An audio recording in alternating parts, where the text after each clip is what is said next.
Borough Day will be celebrated on May 5th. 2 weeks of celebrations officially end on the first Sunday in May. The events include Jove, the Miss Point Fortin, Queen Show, a military parade, fetes, and so much more. It is perhaps one of the biggest celebrations, and some would say Trinidad's second carnival experience, as mass and panels who make their way to Point Fortin Borough Day anniversary celebrations. Now, His Worship Councillor Abdan Mason, Mayor of Point Fortin, he's here to fill us in on the details of this year's celebrations. Welcome. Thank you so much. Thank you for being here from Point Fortin, a long journey this morning. Tell me about it. All right, so Mr. Mayor, how have preparations and planning been coming along for these celebrations? They've been coming along pretty fine. I think our biggest challenge this year is the financing that is required to keep a celebration like the Borough anniversary celebration. But we're getting there. We are partnering with a number of corporate entities, and we'll be able to produce the type of celebration that the people are looking forward to. Now, what is the breakdown of activities that are expected to take place during the 2 weeks of celebrations? Well, it's 2 weeks of activities, fun-filled activities, I must say, which commences on Friday with the launch of the celebration. And from there, we go straight into action. From Saturday, we have our church service, and we start our community spotlights. We have 6 electoral districts in Point Fortin, and we try to bring the celebrations to each of the electoral districts. So on Saturday, we'll be going to Captiville, and they'll be hosting a soccer fiesta. We go to my electoral district on Sunday, and we'll be having the Tisha Guapo and Friends, where we bring some of the celebrations to the people of Guapo, as well as try to highlight some of the excellence that emerged from this community, while trying to motivate the young ones to aspire for excellence as we move forward. On Monday, we'll have the Coast Guard band will be coming to Point Fortin. It's not a community spotlight, but it's one of the activities we bring to the central area so that the entire Point Fortin community can benefit from that. And it continues with another community spotlight in New Village on Tuesday. Then we go to Hollywood on Wednesday. Thursday, we have the Egypt electoral district, and the last electoral district that will be considered will be on Sunday in the Newlands Mahaika area. The next week was where the corporation don't really have a control of those activities, but that's the weekend, that's the week where we see the members of the diaspora coming back home to celebrate with us as we move closer to the anniversary and the plan and the move, which we call Borough Day. So we'll have all the fetes, all the other activities that will bring persons you haven't seen for years together to celebrate our anniversary together. Wow, a lot of activities. I noticed you said soccer fiesta, as we say football. I like that. Yeah. You mentioned the Bollywood in Hollywood. What is that about? Well, it's a marrying of our cultural heritage. It's really the brainchild of a former late councillor, Kennedy Richards. And incidentally, he's now succeeded by his son, Kennedy Richards Jr., who have continued what his father established. We bring the Indian culture together. The area is called Hollywood.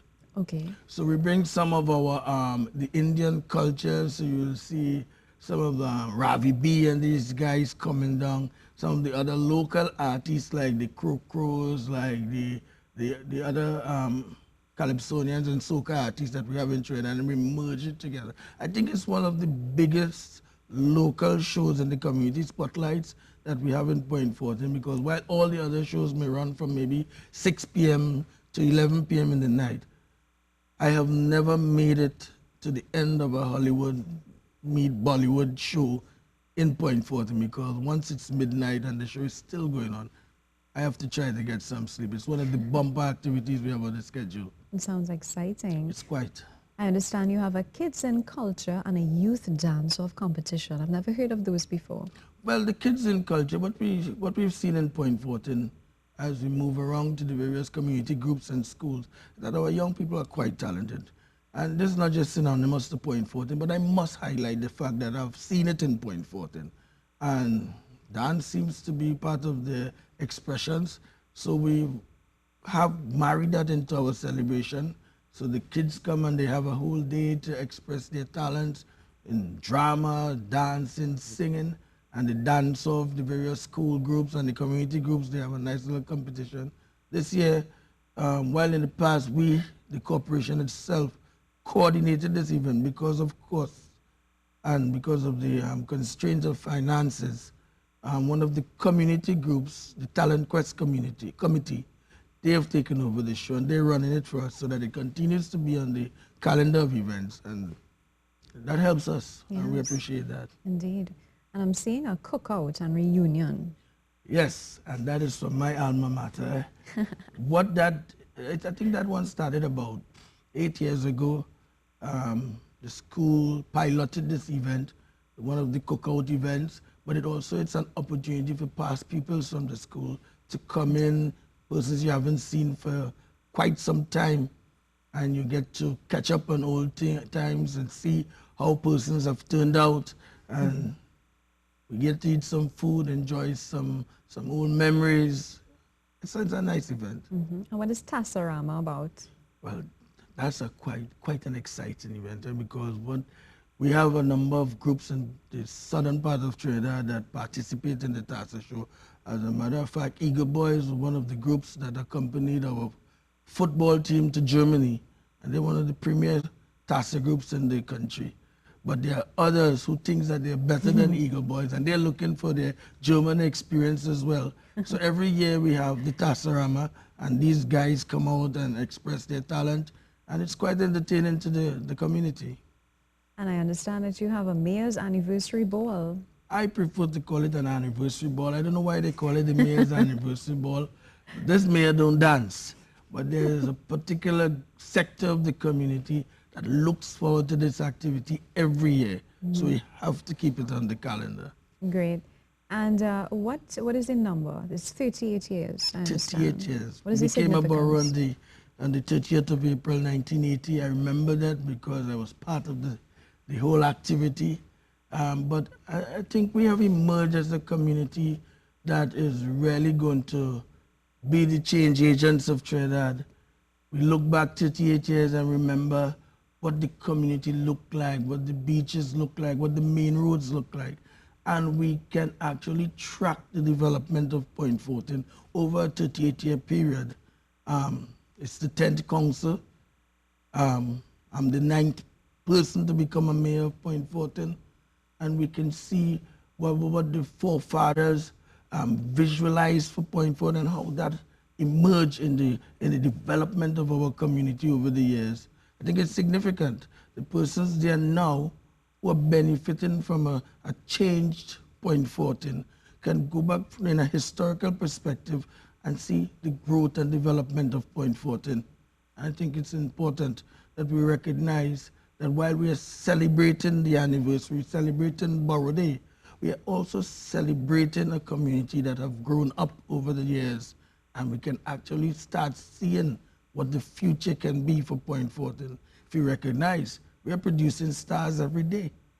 Point Fortin is the talent pool for Trinidad. You know where Jerome Richards is from? Yes. Point Fortin, Yes. Super Blue, Iowa George. And there's so many others I can call. If I start, I'll get myself in trouble because I wouldn't get to leave the TV station today. Now, what are your thoughts on attaining city status? It is always something for us to aim towards, but I think it's more important to develop. We need to put the infrastructure in place before we just become the city of Point Fortin. We must show that we're able to deliver what a city ought to deliver to a population. We have the space, but we must show that we are able, the infrastructural requirements are in place, the mindset of the people are in place. So while it is not yet there, and while it's something we can dream about, it is something that we need to continuously prepare ourselves for. That will come, and we look forward to it. In a recent interview, I saw you mentioned that you're going to ensure that measures are put in place to address any sort of crime or incidents occurring during these celebrations, both for Carnival and for Borough Day celebrations. What measures are being put in place? Well, we have continued since the month of January to hold our discussions with the Security Council, which really, they are the law enforcement agents of the community, every aspect of that. We need to ensure that when persons come into our space, that they are safe. We also have to ensure that our population, they are safe while interacting with strangers coming from outside.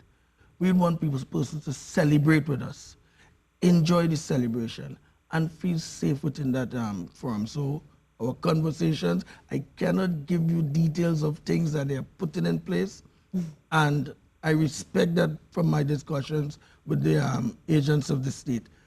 But traffic restrictions would be in place, and persons need to adhere to the law. Officers will be on the street, defense force individuals will be on the street, and they are already in place.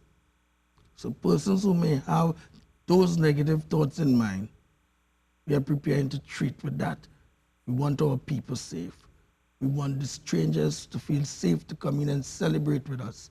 And we want everybody to have a good time, but we want persons to do it in a respectful manner, respecting each person that is participating in the celebration, and understanding that you can enjoy it without any fear of violation to your safety. Right, so you mentioned mobile patrols. I read in an interview you said also the full use of CCTV cameras will be in effect. We have put those things and mechanisms in place because we need to survey the entire Point Fortin community to make sure that persons can feel safe in their space.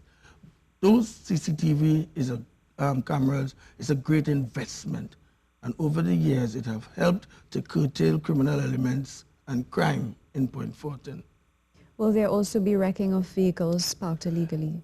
There will be, and I used the correct word, illegally. And there's no legal way to commit an illegal act. And if it's illegally parked, of course, there are restrictions in place, and you'll have to pay the price if that is what you're doing. What do you have to say to burgesses and visitors as it relates to safety? How can they be part of this? We are each other's keeper. If you see something wrong is taking place, you have a responsibility to report it. I always refer to what happened in Spider-Man. When you think it's not your responsibility, sometimes it comes back to attack you. If you see something wrong, play your part in reporting it. You yourself have a responsibility to not engage in illegal acts. So that is the first step. And when you don't get involved, that's the first step. Second step, if you see it occurring, report it. And that's the best way for us to treat with it. Now, at the start of the interview, you mentioned that there were some economic constraints. How were you able to work around those constraints? Well, the first thing is we had to do is recognize what the cost is. When we identify what the cost is, we look at what available resources we had in terms of allocations. When we realized how wide the gap was, we decided to engage corporate entities to partner with us to help to deliver what the population is expecting from us.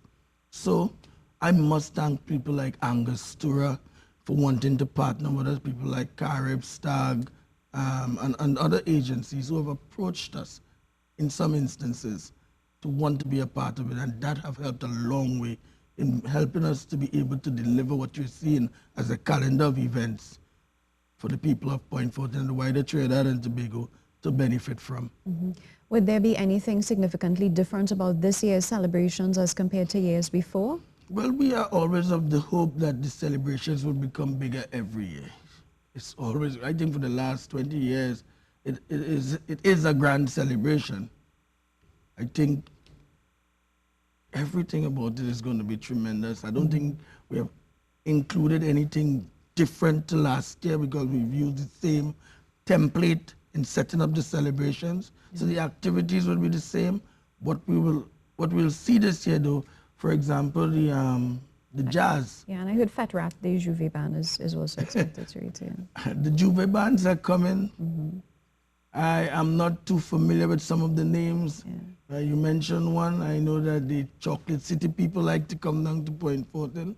I just want to let them know that there's a parade route follow it because we've had some problems in the past Okay. where they always like to pass by the hospital. And we just try to discourage them from doing that. Could you remind us of the route? Well, it's along the main road, Point Fortin main road. You've been to Point Fortin? Of course. Okay. Down the main road, we go down to the area of the market, come around, past Wickham Street, come up Tanner Road.